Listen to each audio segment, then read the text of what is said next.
Samantala, iniulat naman ng National Food Authority o NFA na hindi napinsala ng mga nagdaang bagyo ang ilang warehouses sa bansa.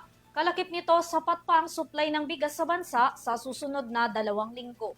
Narito ang detalye sa aking report. Iniulat ng National Food Authority o NFA na hindi naapektuhan ng mga nagdaang bagyo ang kanilang mga warehouses sa iba't ibang rehiyon kung saan nakaimbak ang mga reserbang bigas ng bansa. Kung may mga warehouse daw na nasira, minor repair lamang daw ito na karaniwang nai-report sa kanila ay natanggalan lang ng pintuan.